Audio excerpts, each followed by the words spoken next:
Assalamualaikum warahmatullahi wabarakatuh. We are from group 6. We here wants to explain about teaching speaking to young learners. So, before we jump up to the first material, let me introduce myself first.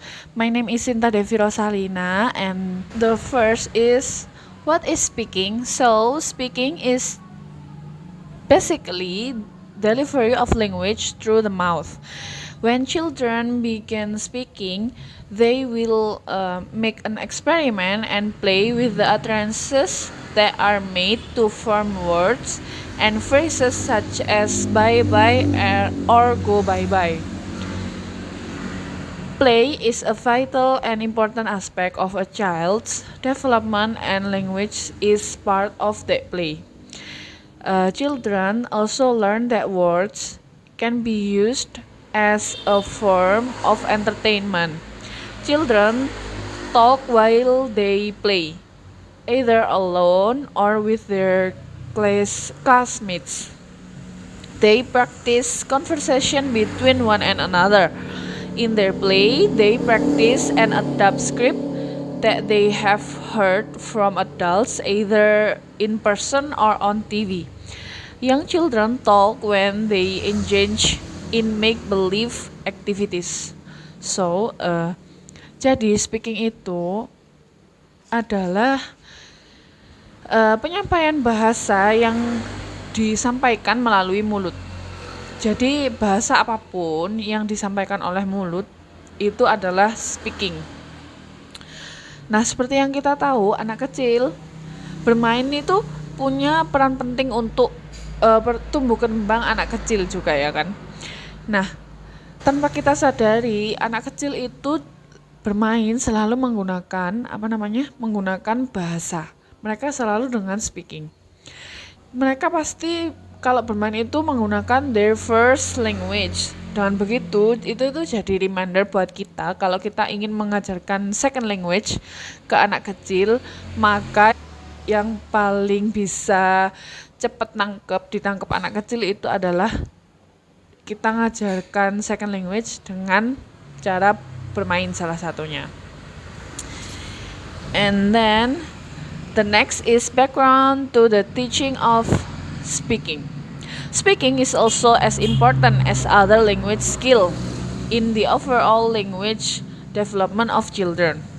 Children who learn English as their mother tongue spend time developing speaking skills. One of the ways to develop the young learners speaking is singing, pronouncing finger games, and chants and simple rhymes with a hand or finger gesture. Here is the link. So in my PPT, I already attached the link to give example what song that the children can use to learn speaking English. With this kind of song who have many repetition words, children can easily imitate the action and word until they feel comfortable saying the words. Speaking juga memiliki peran penting dalam berbahasa seperti other language skill yang lainnya ya. Nah, bahkan anak kecil yang mother tongue-nya adalah English, mereka lebih banyak menghabiskan waktu untuk practicing their speaking because tiap hari mereka tuh pasti berbicara kan dengan orang tuanya, dengan orang sekitar. Pun begitu di buku dijelaskan kalau di North America, kalau kita masuk ke kelasnya anak kecil, children, maybe they used to be an elementary school children ya. Kalau di kelas-kelas kayak gitu itu mereka pasti sedang duduk bersama gurunya, terus mereka itu bermain dalam artian yang sudah saya sebutkan tadi, kayak bermain finger games, terus juga bernyanyi, singing dan sebagainya. Kenapa ya? Karena Eh, bermain itu adalah hal yang vital gitu loh untuk anak kecil, makanya mereka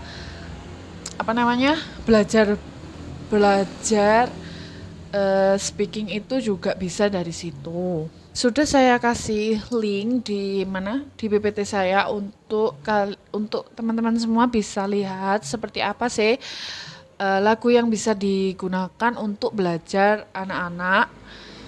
Nah, di lagu itu banyak mengandung repetition words. Jadi di lagu itu ada yang katanya diulang-ulang terus. Kenapa? Karena biar mereka itu bisa nyaman gitu loh ngomongnya.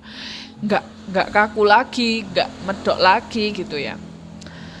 So, and the next is the development of speaking skills. Contrary to popular myth, younger children who learn English as a foreign language do not develop English language skills more readily than older learners. However, they have a clear advantage when it comes to pronunciation if they begin learning English as a foreign or second language at an early age. Nevertheless, there are some phonemes which English speaking as well as non-native speaking children have difficulty with. Dalam belajar speaking skills, itu tuh nggak sama ya Kak, kayak yang ada di mitosnya kan kalau anak kecil belajar bahasa Inggris tuh mereka pasti langsung bisa, langsung gampang. Tapi nyatanya tuh nggak seperti itu, sama aja. Bahkan mereka nggak bisa gitu loh disamakan dengan orang yang lebih tua yang lebih siap untuk belajar second language. Apalagi di bahasa kan jelas tentu punya beberapa pronunciation yang beda-beda. Nah, anak kecil ini memang belum siap dalam artian sama orang tua. Kalau dibandingkan sama orang yang lebih tua, mereka pasti kesiapannya beda. Tapi children have their advantage. Mungkin karena masih kecil ya, jadi bisa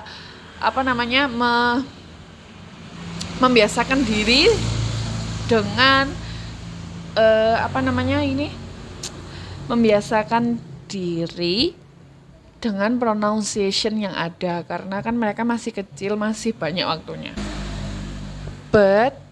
Tapi karena kita tahu kalau anak kecil itu nggak sama seperti orang dewasa yang sudah siap belajar bahasa second language, we have to know that we have to avoid unrealistic expectation towards them.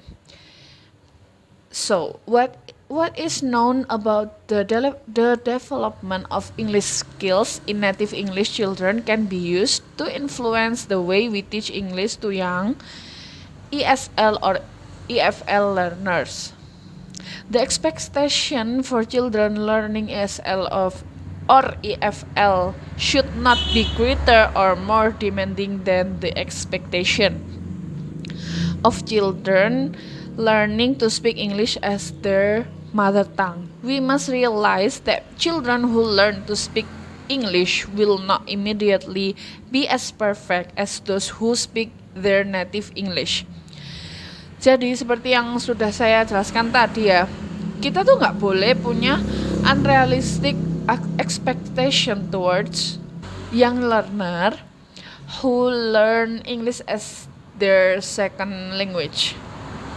Kita nggak boleh, aku harus bisa jadikan anak ini as perfect as they who have English as mother tongue. Itu nggak boleh, karena seperti apapun pasti lebih perfect yang mereka mother tongue-nya adalah bahasa Inggris daripada mereka yang belajar bahasa Inggris untuk their second language.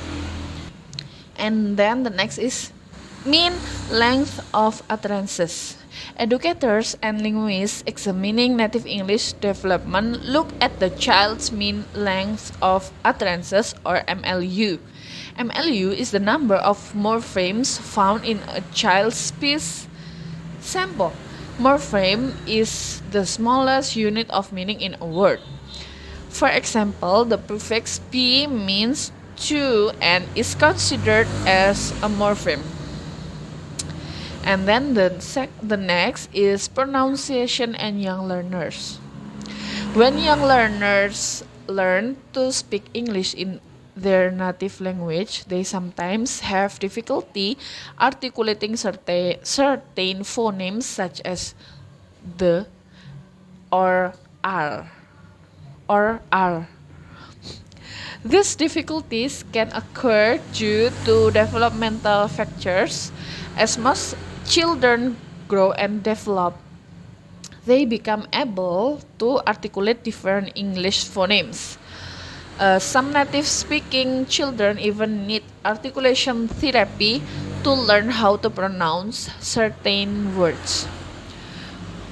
Jadi kita di sini tuh harus maklum gitu loh, kalau anak kecil belum bisa ngomong the atau are dengan baik dan benar. Karena seperti yang kita tahu, pasti anak kecil masih ada yang cadel atau gimana. Bahkan mereka, children who have English as their native language, itu juga ada yang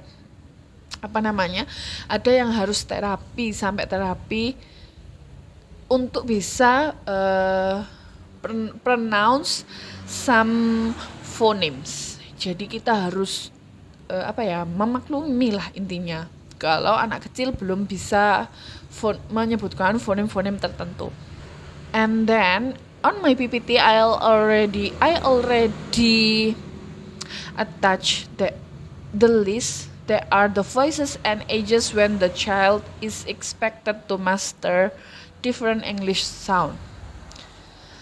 It is not uncommon for children to learn many of these sound at a younger age. Jadi di PPT saya sudah saya kasih list. Jadi di situ itu ada umurnya. Seperti contohnya umur 3 tahun mereka sudah paling tidak sudah harus bisa mengucapkan P, N, M, W and all vowels and so on. And then the next is overgeneralization of errors. Children have tendency to overgeneralize grammar rules when they are learning English as their native language. Generalization is a vitally important aspect of human learning and involves inferring and deriving a rule or law. Overgeneralization can also occur when a learner takes rules from his first language and applies them to a second or foreign language. Jadi overgeneralization of errors ini biasanya terjadi kalau kita mengaplikasikan grammar bahasa asal kita ke grammar bahasa Inggris.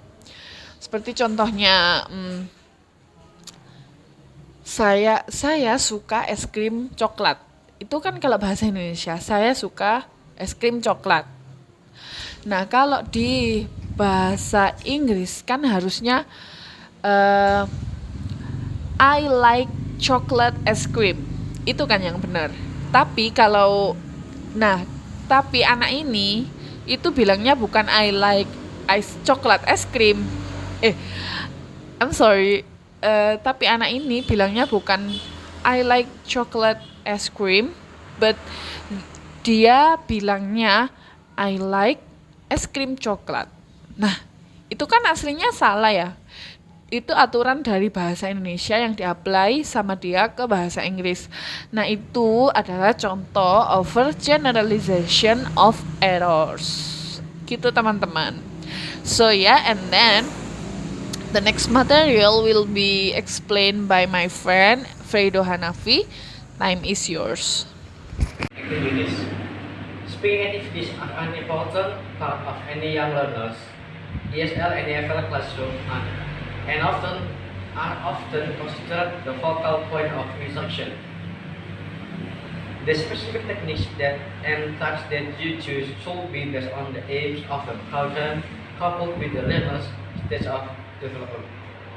There are some techniques that you can use in classroom, such as audio lingual method, dialogue, using puppets to induce dialogue, visual techniques, communicative language teaching, games, talking and writing box, teaching pronunciation, and then error connection. And the first is audio lingual method. True language teaching is based on the notion that one can learn language by developing habits based on the pattern of languages. This is stated by Salazar Lucia. And the first feature of ELM is drill, aimed at getting learners to practice using patterns that occur in language. Drills with choral response and dialogues are features which can easily be adapted for the young learners. So the focus on audio lingual method is some method to focus in drills and repetition of languages. We move to next slide is about dialogues. Dialogues provide learners with grammatically controlled scripts that they can use in real life. Dialogues can very easily be scripted and turned into child-friendly role play. So the young learners can use dialogues to make them easily in conversation or say something in English languages. So in the first they can make some script to talk about daily activities to their friends. And next slide is using puppets to introduce dialogues. The use of puppets is very appropriate in the young learner's classroom. A child who developmentally is too shy to speak to an adult in front of his peers may feel very comfortable when the same adult is holding a puppet or speaking to the child as the puppet. Puppets also make the language learning activity more fun. So the other techniques we can use is we use some puppets of dolls, or we can say dolls, boneka. It means some young learners is too shy to speak in front of their friends or is too shy to say something to their parents or some adult. So jadi kita bisa menggunakan sebuah boneka untuk membuat yang learners itu untuk bisa memancing mereka untuk memudahkan dalam berbicara bahasa Inggris untuk membuat mereka berani berbicara kepada orang yang lebih dewasa dari mereka. Karena biasanya anak-anak itu lebih mudah untuk berekspresi, berimajinasi, mengutarakan sesuatu dengan menggunakan bantuan boneka itu sendiri. Jadi kita bisa menggunakan bantuan boneka untuk membantu mereka dalam komunikasi. Other techniques is fishbowl technique. One specific technique which helps children learn how to work with a partner or in a small group is known as the fishbowl. The teacher can either invite a volunteer to do the activity with him or can model the activity using two or more puppets. The teacher models the activity that the children are expected to do while everyone in the class watches as if the teacher and the volunteer were in a fishbowl. Children then go back to their seats knowing clearly what they are expected to do. So it means fishbowl technique is like in the class we make a circle and the teacher is in the middle of the circle. So the teacher can use the puppets like I said before, or the teacher can take one student other student, so the teacher in the middle and other student can make conversation in the middle. So Another young learners can watch them. Jadi intinya kayak sebuah mangkok yang isinya ada ikan. Jadi ikannya itu sendiri adalah gurunya ataupun anak lain yang memperagakan bagaimana sih berkomunikasi dengan seorang anak lain atau mencontohkan untuk membuat percakapan dengan orang lain, bisa menggunakan boneka ataupun guru dengan murid itu sendiri. Jadi intinya membuat sebuah lingkaran, di tengah-tengah lingkaran ada guru maupun guru sendiri maupun guru menggunakan boneka ataupun dengan cara lain guru mengundang anak lain untuk membuat percakapan. Itu. Next slide is communicative language teaching. CLT is an approach and philosophical orientation that connects classroom-based language learning with the language the learners need is order to communicate outside the classroom. It is stated by Luna. In CLT, the focus is on getting the message across and helping students fluency. In some cases, the language will need to be adjusted to meet the language level of the young learners. Jadi CLT itu sendiri berfokus pada pembelajaran bagaimana mengajarkan anak untuk bisa berkomunikasi dan di dalam ruangan kelas maupun di luar kelas. Jadinya CLT ini fokusnya untuk menyampaikan pesan dan membantu anak-anak untuk bisa berkomunikasi dengan lancar. Seperti itu. Jadi kita bisa menggunakan teknik ini untuk mengajari anak dalam berkomunikasi itu sendiri. Okay, I will continue our partner explanation. About games. Play is a purposeful activity and games are a part of playing. Such as games are a very appropriate teaching technique in the young learner classroom. Why? Because you can very easily set up games so that children repeat the same pattern over and over again.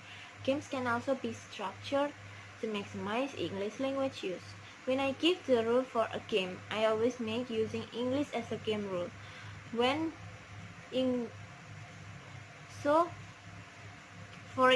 For instance, if a child uses her native language while playing the game, she loses a point or a turn. For the example, the game like concentration game or as known as memory game. This is a game which can be played with partners in small groups. The game is made with 2 sets of 10 matching cards with vocabulary items that children are studying. The 20 cards are placed face down on the table. Jadi nanti ada 20 kartu itu diletakkan di meja di depan mereka. Each of the players says sentence prompted by the cards that they turn over. Jadi di saat nanti mereka mengeluarkan kartu, itu mereka harus mengucapkan kalimat yang sesuai dengan kartu gambar yang ada di kartunya. Seperti itu. If the cards are the same, the players get to keep them until the end of the game. If the cards are different, then the child places them face down in the same spot they originally found them. Jadi itu ceritanya itu mereka itu mengambil 2 kartu. Seandainya 2 kartu ini sama, maka mereka harus menyimpan kartu itu sendiri. Kartu itu disimpan. Tapi seandainya kartu itu tadi berbeda, misal ada kartu gambarnya itu chocolate and potatoes, mereka harus mengembalikannya ke tempat itu tadi di mana mereka mengambil. Sedangkan kalau misalnya mereka mendapatkan kartu yang sama seperti gambar potatoes, nah itu mereka menyimpan, maksudnya itu disimpan sendiri. Jadi nanti itu akan dikeluarkan saat di akhir. Dan siapa yang paling banyak menyimpan kartu di akhir nanti dihitung siapa yang paling banyak, itu adalah pemenangnya. Jadi seperti itu. Yang namanya game concentration. seperti yang ada di contohnya di ekstrak 2 itu. Next slide about talking and writing box. In chapter 1, I introduced the concept of the talking and writing box as a way to learn about children's development and interests. The talking and writing box is made of pictures that children have self-selected and are interesting to them. When children are asked to talk about the pictures on their box, they talk about things that are of interest to them because they have selected the pictures for the box. Jadi itu ceritanya gini, misalnya satu anak itu dikasih satu box di situ itu ada sebuah gambar itu. Jadi gini, misal si anak A ini mendapatkan satu box dan di dalam box itu terdapat sebuah gambar. Jika anak A ini mengambil gambar itu dan menanyakannya kepada gurunya atau kepada temannya atau membicarakannya kepada temannya, itu berarti dia itu tertarik kepada gambar yang ada di box yang didapatkannya itu tadi, seperti itu. Seperti misalnya, I choose a topic each day, then I have my students that tell their talking partner their answer.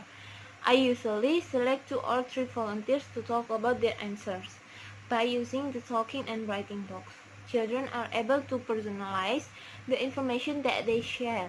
As you can see from extract 3, when talking about their pictures, children become animated because they are talking about something of interest to them. Jadi seperti yang ada di ekstrak 3 ini contohnya, gurunya itu jadi memilih 2 siswa. Nah, lalu salah satu siswa itu ditanyain, kenapa kamu tersenyum ketika melihat box itu, ketika melihat apa yang ada di dalam box itu? Dan si siswanya itu menjawab, this picture. Why?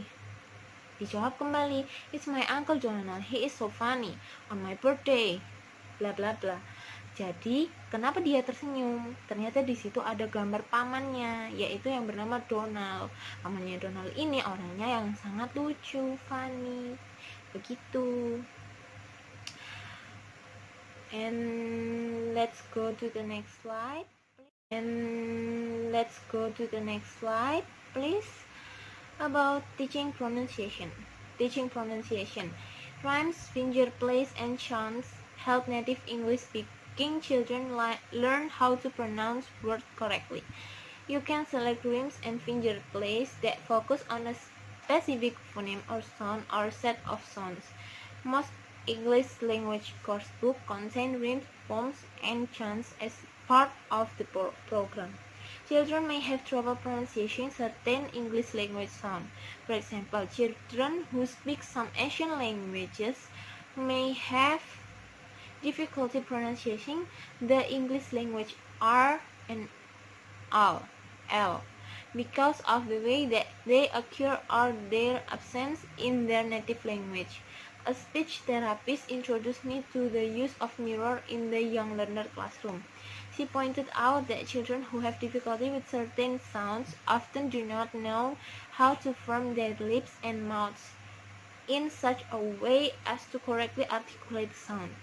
I was a little bit dubious at first as to whether the use of mirrors would help children improve their pronunciation, but was amazed to see how well they work. My sense is that the mirror probably works so well because they give the children an awareness of how easily they can adjust their pronunciation. Nah, jadi di sini tuh tentang bagaimana mengajari tentang pronunciation. Jadi kadang itu memang young learners itu agak kesusahan, apalagi young learners kan biasanya mereka istilahnya masih ada logat-logat Jawa seperti itu. Ya seperti saya juga, itu kadang penggunaan pronunciation-nya itu masih terbalik-balik, apalagi kalau anak kecil kan pasti masih belum tahu kadang bedanya itu seperti apa. Seperti biasanya yang digunakan untuk teaching pronunciation ini seperti tongue twister. Itu adalah game yang sangat sangat populer. Biasanya itu tongue twister yang digunakan oleh beberapa guru itu yang paling sering, yang umum itu adalah Sally sells seashells at the seashore, and Peter Piper picked a peck of pickled peppers. If Peter Piper picked a peck of pickled peppers, where's the peck of pickled peppers that Peter Piper picked? Or how many peppers did Peter Piper pick? Saya sendiri kadang masih kurang ya, masih agak terbalik-balik. Jadi seperti itu tongue twister itu. Jadi kadang mereka itu masih pronunciation-nya, pengucapannya itu masih kurang. Nah, seperti itu. Biasanya guru itu menggunakan, untuk melatih itu menggunakan yaitu tongue twister itu. Let's go to the next slide. Error correction. As caregivers, teachers of young learners must spend time correcting not only behavior but also errors. If you as a teacher of young learners correct every single error that children make, you will be utterly exhausted at the end of the day. As quoted by Lee, 2005, points out that it is not necessary for a teacher to respond to all errors.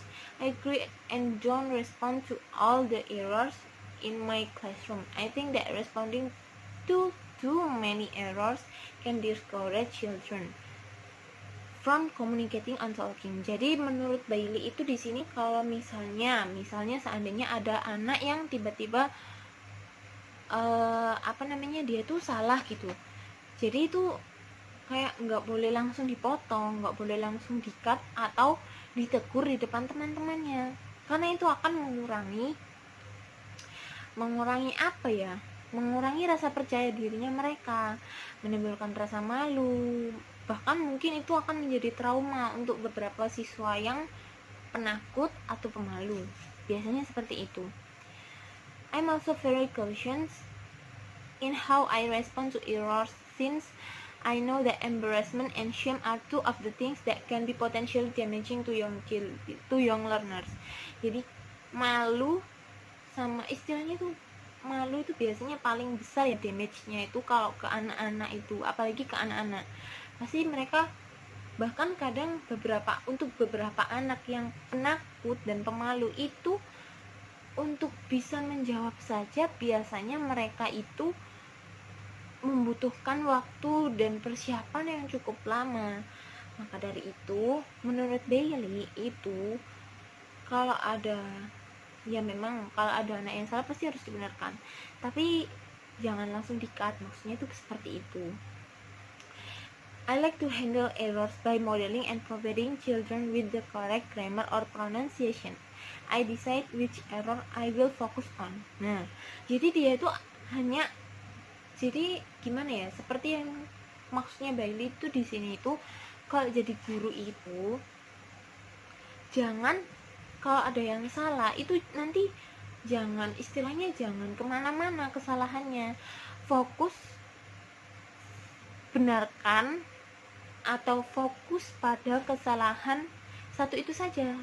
Jadi jangan misalnya yang salah A, nanti akibatnya ke B, ke C, ke D, itu nanti hanya akan membuat anak ini tuh jadi semakin takut, semakin trauma, semakin malu, seperti itu.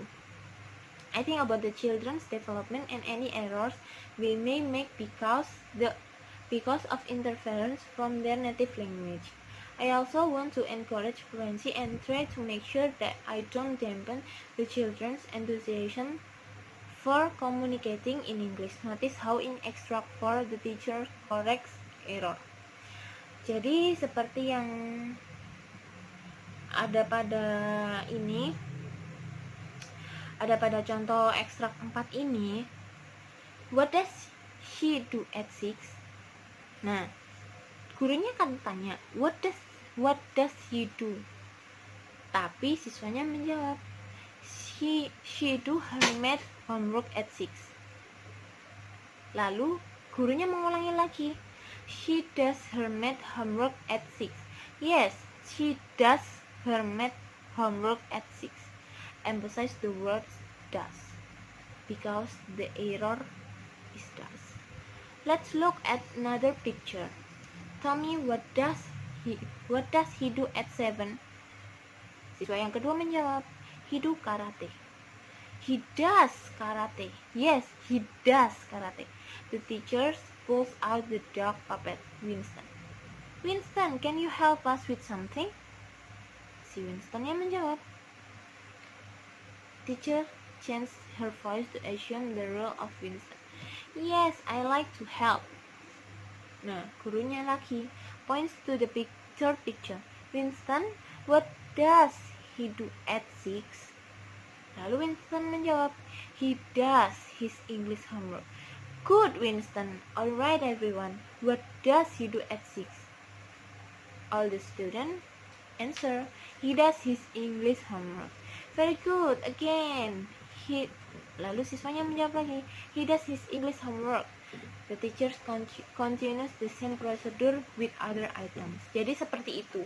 Jadi jangan seketika siswa itu disalahkan, tapi benarkan dengan cara, istilahnya dengan cara yang elegan, seperti itu.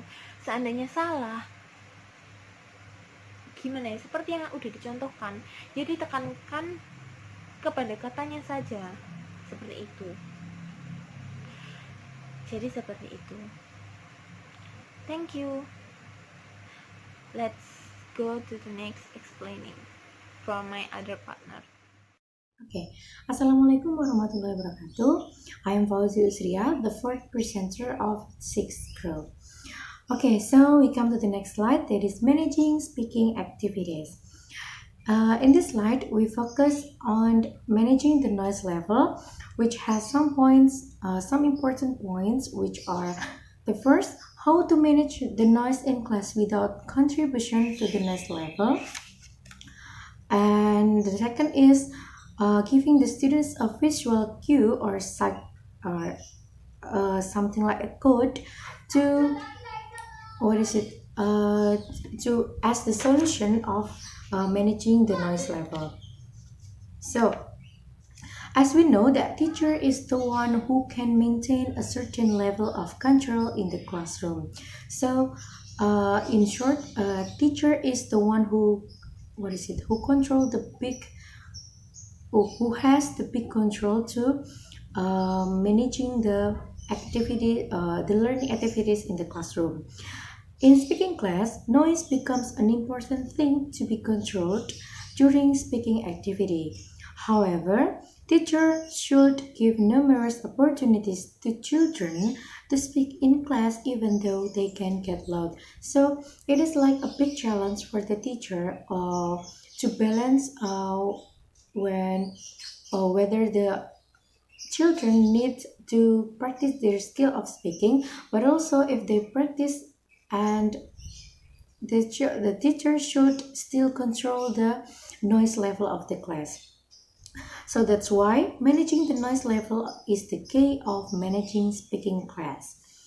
But in controlling the noise during the speaking class is not as easy as you only need to shout in front of your students something like, okay guys, you are too noisy, so you have to shut up, or you have to be silent, or something like that. In my opinion, it's not correct, because when you shout in front of your children, it means that you are contributing to the noise level itself. So you are contributing to be noisy in front of them. Children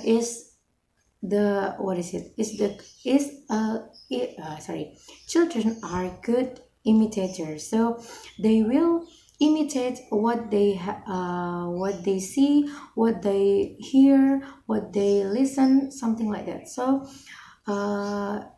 we are, as the teacher, is expected to give them some good examples how to behave in the class as good as they can. Okay, so it is better if we are, as the teacher, are having some codes to control the noise, such as a visual cue, and you can create some visual cue to be explained to your students, that when you do some of that codes, so your children must pay attention to you and they must listen to you. It means that you will give them next instructions or next or the next clue of their speaking activity, something like that. And some of the visual cue that you can what is it apply to your class is like raise one or both of your hands or clap your hands or something like that. So you have the code to control the the speaking activity during your class. So you can make a deal with your students. It is like rules for the classroom or for your speaking class. If you give or do them some codes, so they have to be quiet and listen for the teacher's instruction. Okay, so and now we move to the next slide, that is speaking in the classroom. Children's coursebook often help children practice specific language patterns and pre-scripted conversations. Some of speaking activities which usually provided in a coursebook are the first pre-scripted conversations or dialogues, and the second is storytelling. So usually teachers use some coursebooks as their media to teach speaking class. So usually teacher use some coursebook as their media to teach speaking skill in the classroom, and usually the course books are giving some instructions to the students to be practiced in front of the class, such as making a conversation with their friends or telling a story about their daily activities, or maybe making a dialogue about their hobbies, their dream, or their activity during the classroom, something like that. So it can trigger them to be confident to practice the speaking skill, and also to improve their fluency during doing the speaking activity. Well, now we move to the conclusion. In short, this material discussed about the first is some of issues that impact children learning to speak in English as their native language as well as second or foreign language.